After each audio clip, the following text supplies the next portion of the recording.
قوم لوط جنہوں نے ایسی برائی کو ایجاد کیا جو ان سے پہلے دنیا میں کسی قوم نے نہ کیا تھا، ایسی بدکاری جس کی مثال تاریخ میں کہیں نہیں ملتی۔ اس قوم نے ایسا کیا کام کیا تھا اور ان کا کیا انجام ہوا؟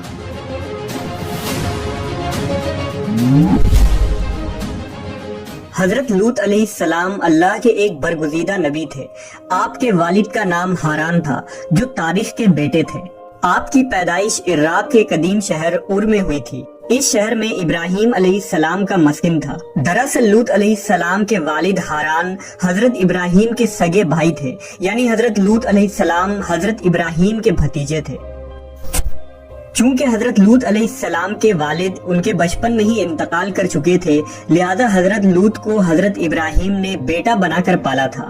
آپ حضرت ابراہیم پر سب سے پہلے ایمان لانے والوں میں شامل ہیں۔ آپ حضرت ابراہیم کے زمانے میں اہل سدوم کی رہنمائی کے لیے نبوت کے منصب پر فائز ہوئے۔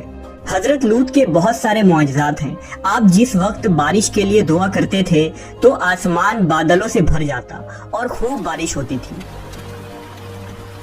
حضرت لوط جس پتھر پر سر رکھ کر سوتے، اس پتھر پر آپ کے سر مبارک کا نشان بن جاتا تھا۔ سدوم وہ علاقہ تھا جہاں لوط علیہ السلام مبعوث فرمائے گئے۔ سدوم کے آس پاس 5 نہایت ہی خوبصورت شہر آباد تھے، جن میں سے ہر ایک کی آبادی 1,00,000 نفوس سے زیادہ ہی تھی۔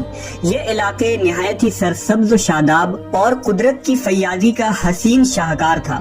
یہاں باغات کی کثرت تھی، لہلہاتی کھیتیاں یہاں کی ضروریات سے کہیں زیادہ تھی۔ اردن، شام اور اسرائیل کے درمیان بسا ہوا یہ علاقہ نہایت ہی زرخیز تھا۔ وہاں طرح طرح کے اناج، پھل، میوے بکثرت پیدا ہوتے تھے، اور یہی وجہ تھی کہ آس پاس کے بستیوں کے لوگ بھی اپنی معاشی اور غذائی ضرورت کے لیے ان بستیوں کی طرف آتے تھے۔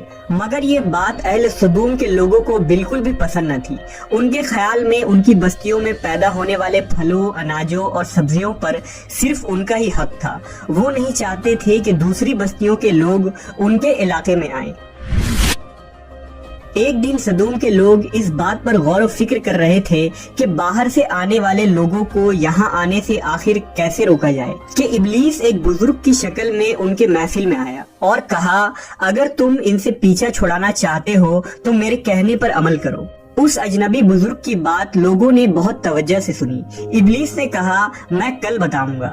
دوسرے دن ابلیس ایک خوبصورت جوان لڑکے کی بھیس میں آیا اور انہیں اپنی عورتوں کے بجائے مردوں کے ساتھ فعل بد کرنا سکھایا۔ ابلیس نے کہا کہ اگر تم ان بستیوں کے لوگوں سے نجات چاہتے ہو جو تمہاری بستی میں آ جاتے ہیں تو ایسا کرو کہ جب بھی کوئی شخص تمہارے علاقے میں آئے تو تم لوگ زبردستی اس کے ساتھ اپنی خواہش پوری کرو۔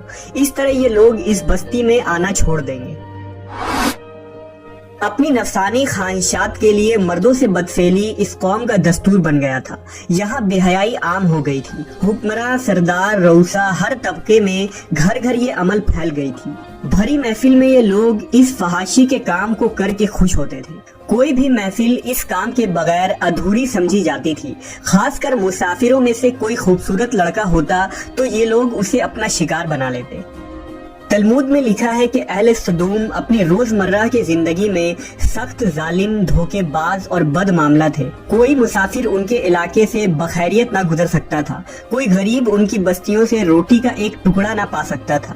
بارہا ایسا ہوتا تھا کہ باہر کا آدمی ان کے علاقے میں پہنچ کر فاقوں سے مر جاتا اور یہ اس کے کپڑے اتار کر اس کی لاش کو برہنہ دفن کر دیتے۔ اپنی وادی کو انہوں نے ایک باغ بنا رکھا تھا جس کا سلسلہ میلوں تک پھیلا ہوا تھا۔ اس باغ میں وہ انتہائی بے حیائی کے ساتھ اعلانیہ بدکاریاں کرتے تھے۔ حضرت لوط علیہ السلام نے انہیں توحید کی دعوت دی اور بدکاری کے اس گھنونے عمل سے توبہ کرنے کا حکم دیا۔ حضرت لوط نے کہا، تم بے حیائی کیوں کرتے ہو؟ کیا تم عورتوں کو چھوڑ کر لذت حاصل کرنے کے لیے مرد کی طرف مائل ہوتے ہو؟ حقیقت یہ ہے کہ تم احمق لوگ ہو۔ حضرت لوط اہل سدوم کو دن رات واعظ و نصیحت کیا کرتے، لیکن قوم پر اس کا کوئی اثر نہ ہوا، بلکہ وہ بہت فخریہ انداز میں یہ کام کرتے تھے۔ انہیں حضرت لوط کا سمجھانا بھی برا لگتا تھا، لہٰذا انہوں نے صاف صاف کہہ دیا کہ اگر تم ہمیں اسی طرح برا کہتے رہے اور ہمارے کاموں میں مداخلت کرتے رہے تو ہم تمہیں اپنے شہر سے نکال دیں گے۔ حضرت لوط نے نصیحت و تبلیغ کا سلسلہ جاری رکھا، لہٰذا ایک دن اہل سدوم نے خود ہی عذاب الہی کا مطالبہ کر دیا۔ اللہ تعالیٰ نے اب تک ان کے اس بدترین فحاشی اور بدکاری کے باوجود ڈھیل دے رکھی تھی، لیکن جب انہوں نے حضرت لوط سے ایک دن کہا کہ اگر تم سچے ہو تو ہم پر عذاب لے آؤ، لہٰذا ان پر عذاب الہی کا فیصلہ ہو گیا۔ اللہ نے اپنے خاص فرشتوں کو دنیا کی طرف روانہ کر دیا۔ یہ فرشتے دراصل حضرت جبرائیل، میکائیل اور اسرافیل علیہ السلام تھے۔ پھر یہ فرشتے حضرت لوط علیہ السلام کے گھر تشریف لے آئے۔ حضرت لوط نے جب ان خوبصورت نوعمر لڑکوں کو دیکھا تو سخت گھبراہٹ اور پریشانی میں مبتلا ہو گئے۔ انہیں یہ خطرہ محسوس ہوا کہ اگر ان کے قوم کے لوگوں نے انہیں دیکھ لیا تو نہ جانے وہ ان کے ساتھ کیا سلوک کریں گے۔ حضرت لوط کی بیوی کا نام وائلہ تھا، اس نے آپ پر ایمان نہ لایا تھا اور وہ دراصل منافقہ تھی، وہ کافروں کے ساتھ تھی، لہٰذا اس نے جا کر اہل سدوم کو یہ خبر دے دی کہ لوط کے گھر نوجوان لڑکے مہمان ٹھہرے ہوئے ہیں۔ یہ سن کر بستی والے دوڑتے ہوئے حضرت لوط کے گھر پہنچے۔ حضرت لوط نے کہا، اے قوم، یہ جو میری قوم کی لڑکیاں ہیں یہ تمہارے لیے جائز اور پاک ہیں، اللہ سے ڈرو اور مجھے میرے مہمانوں کے سامنے رسوا نہ کرو۔ کیا تم میں سے کوئی بھی شائستہ آدمی نہیں؟ حضرت لوط کی بات سن کر وہ لوگ بولے، تم بخوبی واقف ہو کہ ہمیں تمہاری بیٹیوں سے کوئی حاجت نہیں، اور جو ہماری اصل چاہت ہے اس سے تم بخوبی واقف ہو۔ قوم لوط کے اس بے شرمانہ جواب سے اندازہ لگایا جا سکتا ہے کہ وہ فعل بد میں کس حد تک مبتلا ہو چکے تھے۔ جب حضرت لوط علیہ السلام کی قوم ان کے گھر کی طرف دوڑتی ہوئی آئی تو حضرت لوط نے گھر کے دروازے بند کر دیے اور ان نوجوانوں کو ایک کمرے میں چھپا دیا۔ اس بدکار لوگوں نے آپ کے گھر کا گھیراؤ کیا ہوا تھا اور ان میں سے کچھ گھر کے دیوار پر بھی چڑھنے کی کوشش کر رہے تھے۔ حضرت لوط اپنے مہمانوں کی عزت کے خیال سے بہت زیادہ گھبرائے ہوئے تھے۔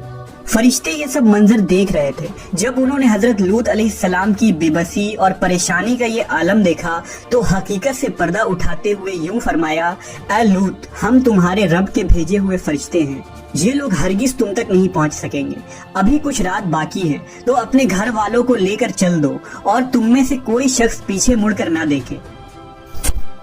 اہل سدوم حضرت لوط کے گھر کا دروازہ توڑنے پر بضد تھے، لہٰذا حضرت جبرائیل علیہ السلام نے گھر سے باہر نکل کر اپنے پر کا ایک کونا انہیں مارا، جس سے ان سب کی آنکھوں کے ڈھیلے باہر نکل آئے اور بصارت زائل ہو گئی۔ یہ خاص عذاب ان لوگوں کو پہنچا جو حضرت لوط کے پاس بد نیتی سے آئے تھے۔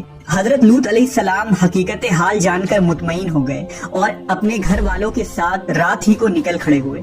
بیوی بھی ان کے ساتھ تھی، لیکن کچھ دور جا کر وہ واپس اپنے قوم کی طرف پلٹ گئی اور قوم کے ساتھ جہنم رسید ہو گئی۔ صبح کا آغاز ہوا تو اللہ کے حکم سے حضرت جبرائیل نے بستی کو اپنے پر سے اکھاڑ دیا اور پھر اپنے بازو پر رکھ کر آسمان پر چڑھ گئے، یہاں تک کہ آسمان والوں نے بستی کے کتے کے بھونکنے اور مرغوں کے بولنے کی آوازیں سنی۔ پھر اس بستی کو زمین پر دے مارا، جس کے بعد ان پر پتھروں کی بارش ہوئی۔ ہر پتھر پر مرنے والوں کا نام لکھا ہوا تھا۔ جب یہ پتھر ان کو لگتے تو سر پاش پاش ہو جاتے۔